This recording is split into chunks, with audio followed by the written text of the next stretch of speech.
Saudara-saudara yang terkasih dalam nama Tuhan Yesus Kristus, selamat Paskah, selamat pagi.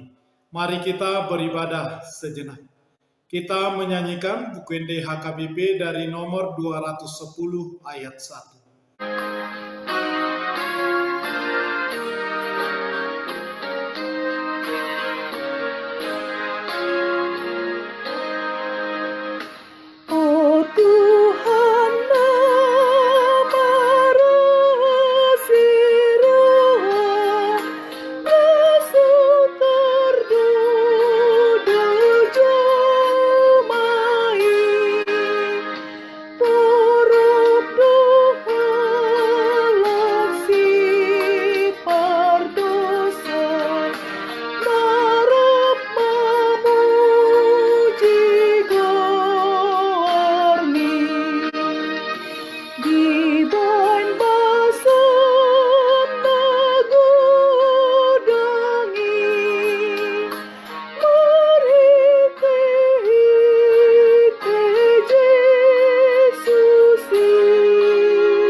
Kasih karunia dan damai sejahtera dari Allah Bapa dan dari Kristus Yesus Tuhan menyertai saudara-saudara.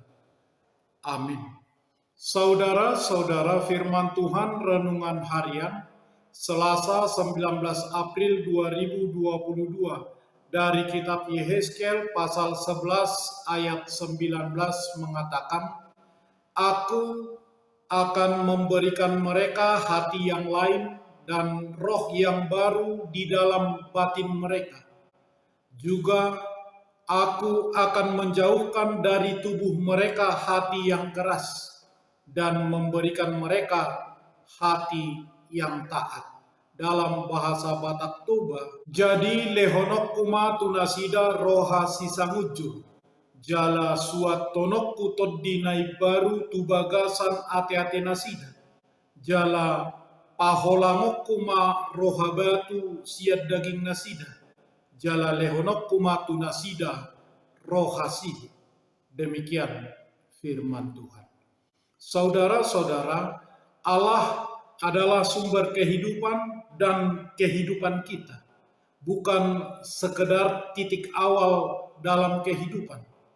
Untuk menemukan tujuan hidup kita memerlukan firman Tuhan, bukan dengan hikmat dunia.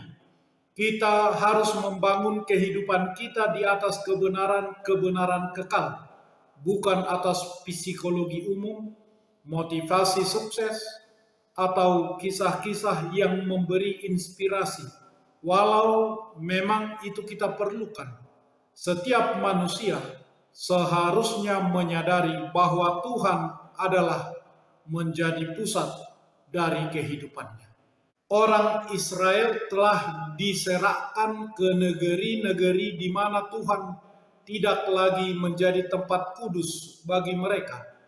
Tuhan berjanji akan menghimpun dan mengembalikan mereka ke tanah Israel. Pengembalian posisi bukan hanya secara geografis saja di tanah Israel, tetapi juga kepada penyembahan dengan melakukan ibadah yang benar kepada Tuhan. Mereka akan menjauhkan segala dewa yang menjijikkan dan segala perbuatan keji dari mereka, membaharui hati mereka, memberi roh yang baru, melembutkan hati mereka untuk menjadi taat, melakukan ketetapan dan peraturan Tuhan dengan setia. Tetapi hukuman juga tetap ditimpakan atas ketidaksetiaan mereka karena telah menyembah dewa-dewa dan melakukan perbuatan-perbuatan yang keji di hadapan Tuhan. Hati dan roh yang lama sudah tercemar karenanya akibat ketidaktaatan mereka kepada Tuhan. Mereka telah menajiskan kehidupan mereka dengan melakukan penyembahan-penyembahan berhala. Hati dan roh yang baru Tuhan janjikan kepada umat-Nya, dan hati dan roh yang lama yang sudah tercemar akan dibuang karena hati itu telah menjadi keras dan tidak taat kepada Tuhan. Dengan roh dan hati yang baru, maka mereka dapat hidup menuruti segala ketetapan dan peraturan Tuhan dengan bertindak setia, dan mereka kembali menjadi umat Tuhan. Tuhan kembali memperbaharui janjinya kepada umatnya Israel.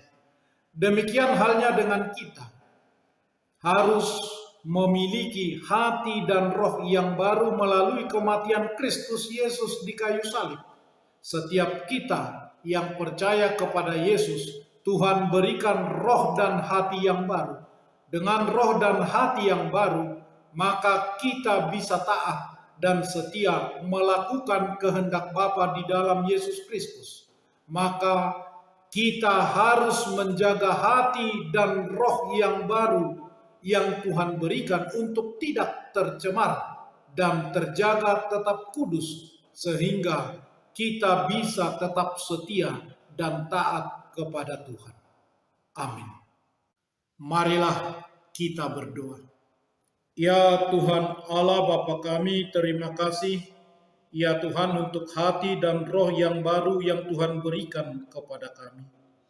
Tolonglah kami menjaganya dengan hidup benar dan kudus, sehingga kami dapat setia dan taat kepada Tuhan dalam Yesus Kristus Tuhan kami. Amin. Marilah kita menyanyikan buku nyanyian HKBP dari nomor 210 ayat 1.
Kita bersama-sama berdoa dengan doa Bapa kami. Bapa kami yang di surga, dikuduskanlah namamu. Datanglah kerajaan-mu. Jadilah kehendak-mu di bumi seperti di surga. Berikanlah kami pada hari ini makanan kami yang secukupnya. Dan ampunilah kami akan kesalahan kami, seperti kami juga telah mengampuni orang yang bersalah kepada kami. Dan janganlah membawa kami ke dalam pencobaan, tetapi lepaskanlah kami daripada yang jahat. Karena Engkau punya kerajaan dan kekuasaan dan kemuliaan sampai selama-lamanya. Amin. Anugerah Tuhan Yesus Kristus, kasih setialah Bapa, dan persekutuan Roh Kudus menyertai saudara-saudara. Amin.